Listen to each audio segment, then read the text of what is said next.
Olá, Ricardo. Tudo bom? Olá, Tudo bem? tudo O bom? meu gato resolveu participar hoje aqui, vai ficar junto com a gente. O Cloroquino. Ótimo. Dá bom dia aí, pessoal, Cloroquino. É, é. Bem, Ricardo, antes de tudo, muito obrigado por estar aqui com a gente. Prazer enorme ter tua presença aqui hoje.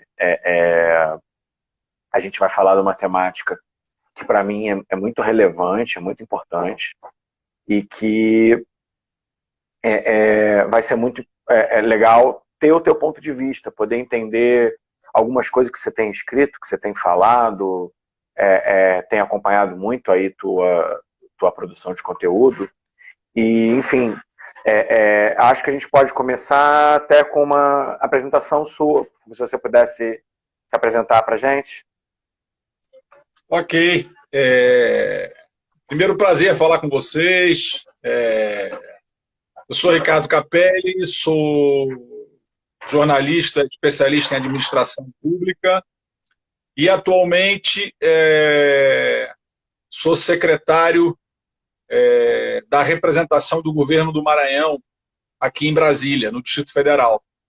Então, estou desde 2000, tenho 20 anos, quase 20 anos de experiência na administração pública, já tive em governo municipal, estadual e no governo federal, e desde 2015 estou com o governador Flávio Dino ajudando nesse projeto no governo do Maranhão.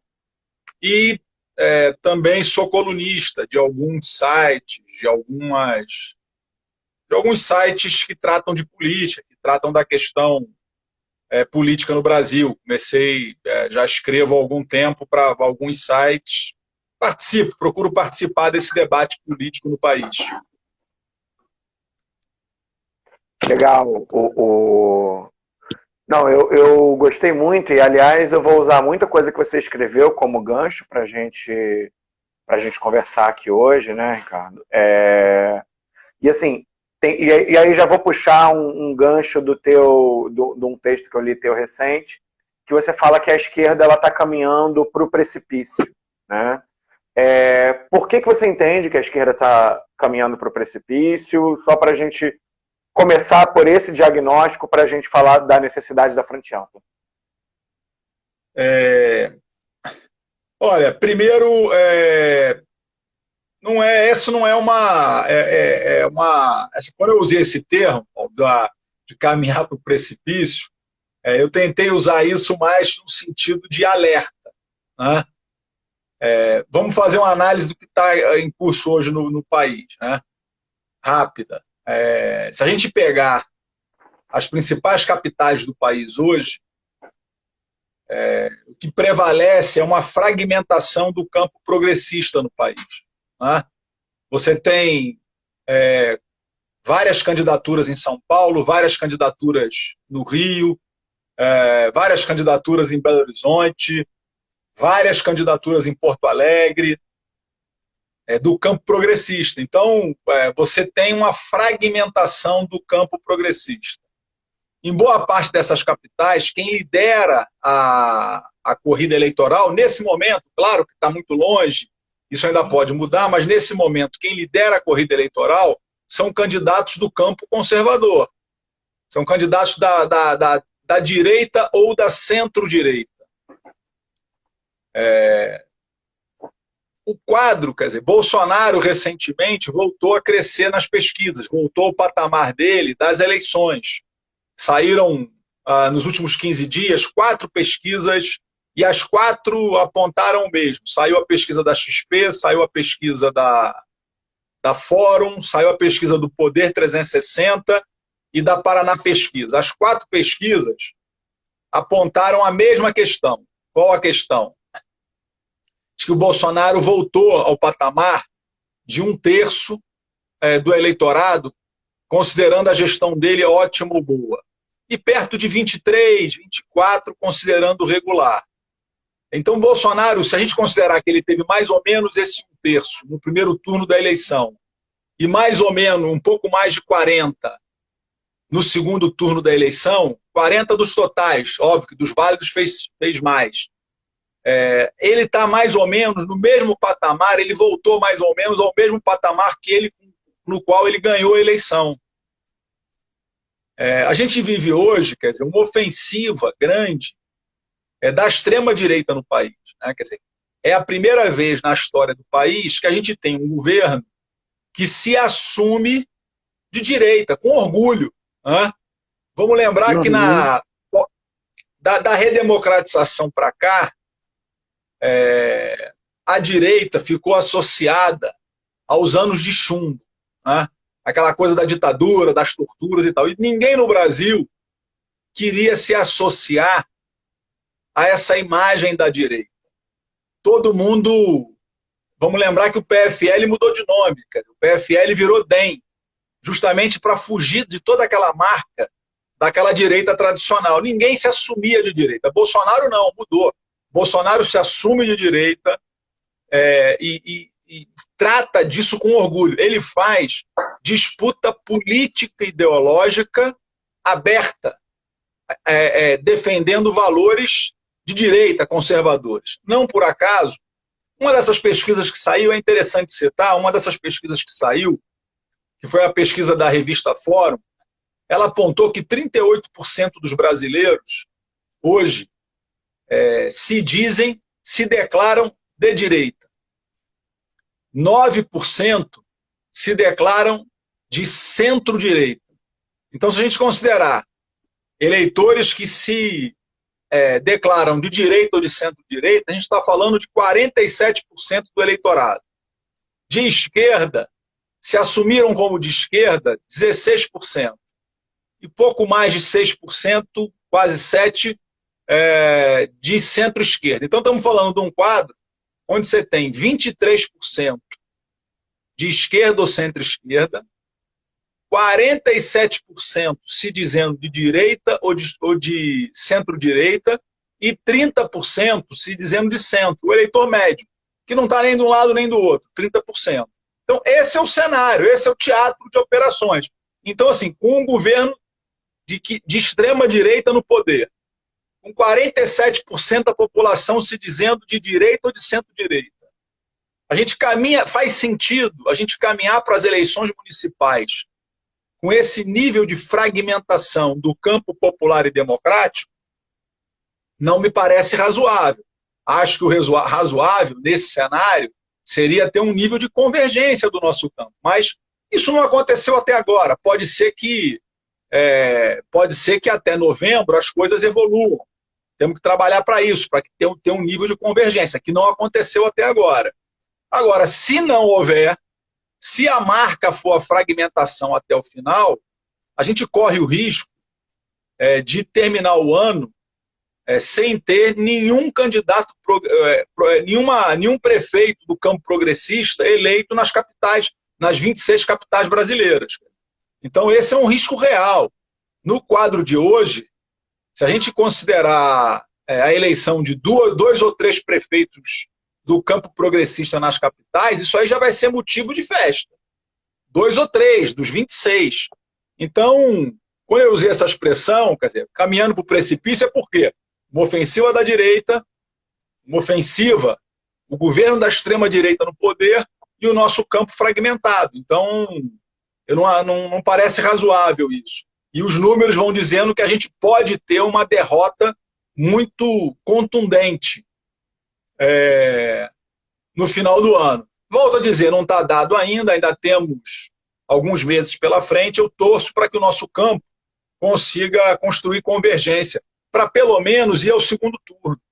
Porque o grande debate que se dá na eleição, ele acontece no segundo turno, que é onde você tem 2 projetos claros, onde a população identifica claramente a diferença dos projetos. Hoje a gente corre o risco, em capitais importantes do país, de sequer ir ao segundo turno. Então isso é grave, isso na minha opinião, é uma situação difícil. Por isso eu usei o termo caminhando para o precipício no sentido de alerta. Quer dizer, a situação de hoje ela não é boa, e não me parece racionalmente razoável em função da nossa defensiva. Não, muito legal, Ricardo. Assim, eu queria até acrescentar algumas coisas em cima disso que você está falando, né? Eu trabalho aqui fazendo estratégia e produzindo conteúdo para muitos partidos da esquerda, né? Desse campo progressista, né? Para a gente já passar esse conceito mais de frente ampla desde agora. E o que a gente vê é que assim, tem muito essa coisa de pregar para quem já está convertido, né? Que às vezes, ok, para quem é outsider, né? Às vezes precisa chegar ali e efetivamente construir um público, então vai buscar dentro da própria militância, mas essa dificuldade de estourar a bolha sem perder a própria essência, né? E aí eu vejo, inclusive, com muitos bons olhos esse movimento que o próprio PCdoB tem buscado fazer aí nacionalmente, através do Dino, junto com o PSB, junto com algumas figuras do PSOL, junto com algumas figuras buscando essa aproximação junto com o PT, porque realmente me parece que de outra forma, inclusive a gente estava até conversando essa semana, né? Nos países onde a gente teve um certo freio da extrema-direita, foi onde houve essa concessão da esquerda ao centro, né? Para justamente se aproximar mais, porque eu costumo conversar isso muito com os meus clientes, né? Bem, a gente hoje é 1º de agosto, faltam menos de 2 meses para o início do período eleitoral, e a gente não vai conseguir mudar esses 40%, esses 30% aí de gente que apoia, enfim, e a gente não tem aí estratégia, né? Me parece faltar uma estratégia mais ampla do campo e de concessões estratégicas para justamente trazer essa pessoa mais do centro, esse brasileiro médio que, na real, ele quer muito ver o problema dele resolvido, né? Aliás, é um problema muito claro que eu vejo que candidatos da direita, eles têm ali, por mais que as soluções que me pareçam muito ruins, para o brasileiro médio, ele atende de alguma forma, né? Aí tem até um comentário aqui da Gisele, que é essa coisa que não sabe o brasileiro médio não sabe, ou muitas vezes nem se importa com esse conceito de direita ou esquerda, né? Claro. E aí vocês têm estudado aí, Ricardo, visto alguma coisa nesse sentido, ou poderia apontar boas práticas? Particularmente, eu acho que o Dino é uma ótima prática nesse sentido, porque é um governo à esquerda, tem todos os elementos necessários para caracterizá-lo como progressista, valorizou salário de professor, enfim, fez um trabalho excelente no campo de segurança pública, deu solução real para a vida das pessoas, tendo uma gestão mais à esquerda. Como você acha que a esquerda pode fazer essa aproximação do brasileiro médio aí, aproveitando essa fala da Gisele?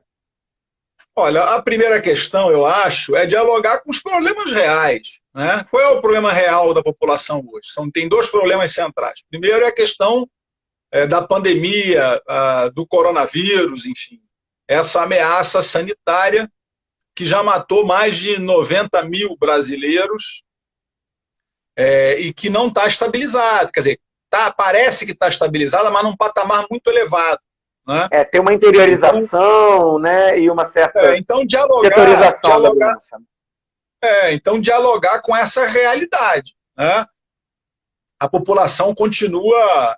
Não adianta a gente achar que vai fazer debates fora da realidade das pessoas. Qual é a realidade das pessoas hoje? É a pandemia, é todo mundo de máscara, é a preocupação com os amigos, com os parentes, é a preocupação consigo mesmo.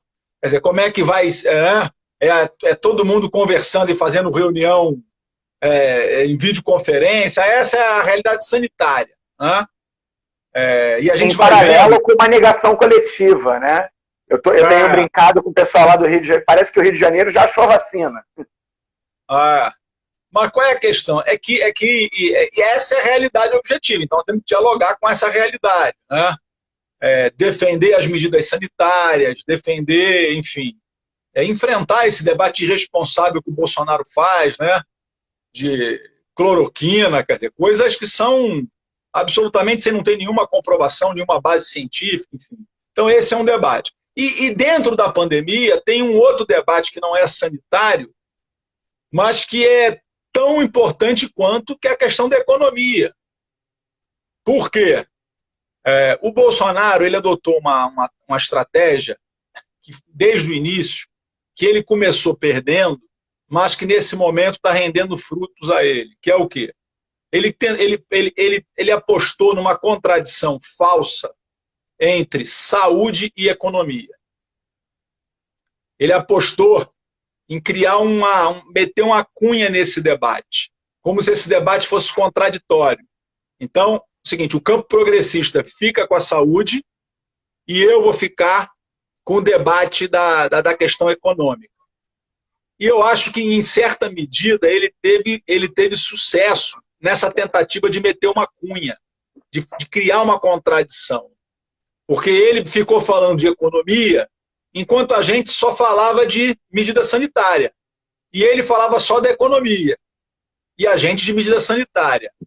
Por que essa contradição também acabou encontrando espaço em parte da população? Em função das medidas irresponsáveis do próprio governo. O desemprego subiu no Brasil,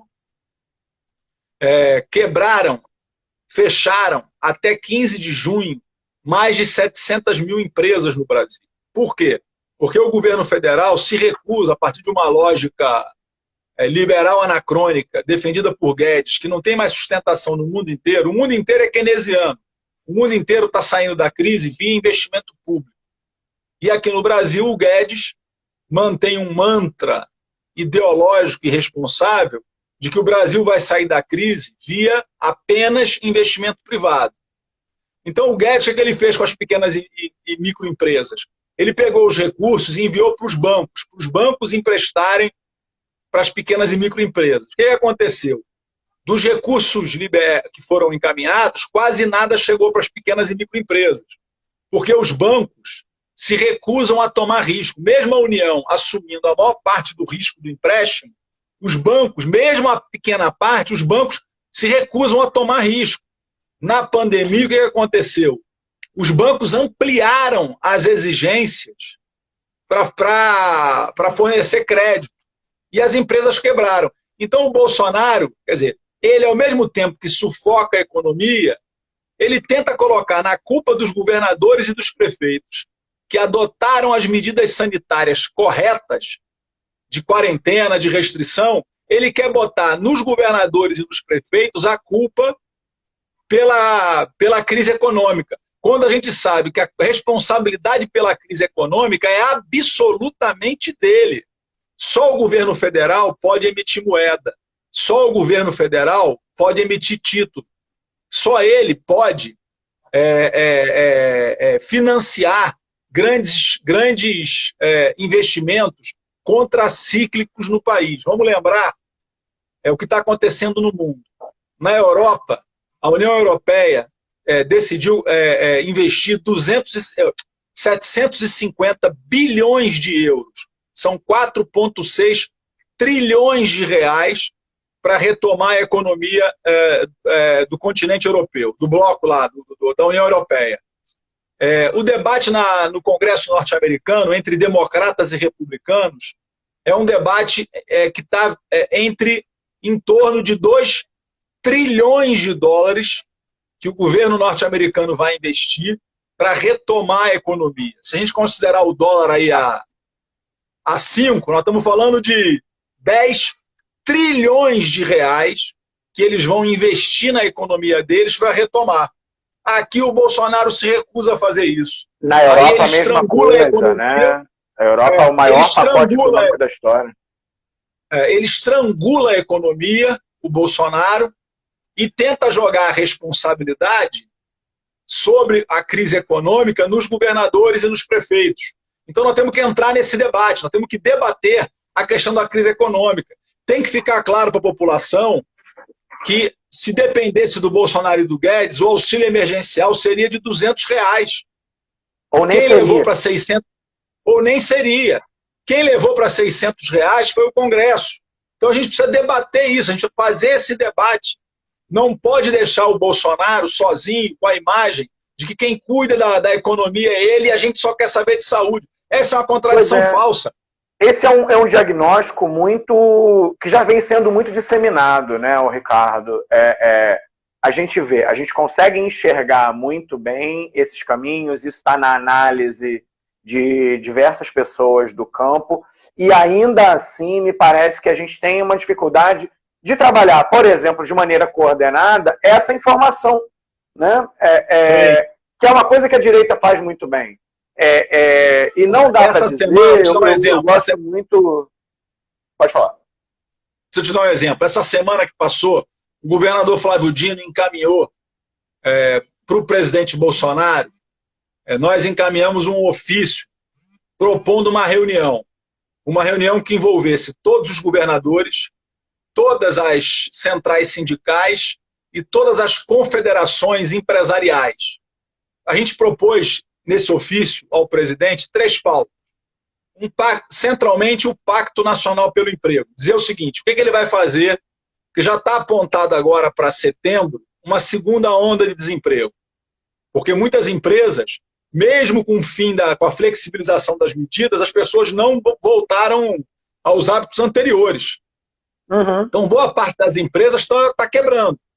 Então, a gente propôs o quê? Um Pacto Nacional pelo Emprego, um conjunto de medidas de proteção a pequeno e microempresa e um plano de obras públicas, de investimento público, para auxiliar na retomada. Enviamos esse ofício para o Bolsonaro e estamos insistindo cobrando dele para que ele faça essa reunião. Então é uma medida concreta para tentar pautar uma questão relacionada à economia para que a gente possa entrar nesse debate. Uma parte do nosso campo, às vezes, não entende isso, né? Então nós temos que insistir, nós temos que ter iniciativa para disputar o debate sobre o rumo econômico, que é esse debate sobre economia que vai definir a política. Eu costumo dizer que tiveram algumas pautas que a esquerda ela simplesmente abriu mão, né, Ricardo? Eu queria te ouvir um pouco sobre isso, assim. A pauta econômica, a esquerda se afastou muito dela, né? Falar de emprego, falar de renda, falar até de empreendedorismo, que é uma coisa que a gente precisa trabalhar enquanto campo, né? Porque cada vez mais a gente tem visto aí essas questões que são relacionadas ao trabalho e aos vulneráveis, a própria pauta de corrupção, a pauta de segurança pública, a pauta da família, são pautas das quais a esquerda simplesmente abriu mão, né? E nas quais ela tem um histórico, teve uma base, porque isso sempre foi o centro da preocupação da população, e a esquerda meio que se afastou desses tópicos, né? Isso também é um diagnóstico aí. Esses temas são centrais para que a gente volte a dialogar com o eleitor médio, aquilo que a gente falava. Você falava, como é que faz para dialogar com o eleitor médio? Para dialogar com o eleitor médio, primeiro, o ideal é que a gente consiga construir algum nível de convergência entre a gente. Por quê? Porque quando a gente junta, a gente aglutina a força e passa a virar um polo capaz de atrair outras forças, um polo que pode representar novamente expectativa de poder e com isso a gente voltar a conversar com setores mais amplos. Mas essas pautas que você citou são fundamentais para a gente voltar a conversar com esse eleitor médio, que está preocupado com isso, ele está preocupado com o emprego. A gente tem no Brasil hoje, se eu não estou enganado, mais de 8 milhões de microempreendedores individuais. Então, é um setor, esse é o microempreendedor, é o pequeno empreendedor. Quer dizer, esse debate da economia, quer dizer, como é que a pandemia e essa crise econômica está rebatendo nesse microempreendedor individual? São mais de 8 milhões no Brasil. Se a gente falar de 8 milhões diretamente, estamos falando aí, sei lá, de 20, 25, 30 milhões de pessoas diretamente ligadas de alguma forma a algum tipo de empreendedorismo. Então são questões centrais. Você falou da família. Esse é um outro tema importante. Por quê? O IBGE, segundo o IBGE, a partir de 2032, o Brasil será um país de maioria evangélica. 2032, do ponto de vista histórico, é amanhã. Estamos falando de amanhã. Sim, sim. Então, se 2032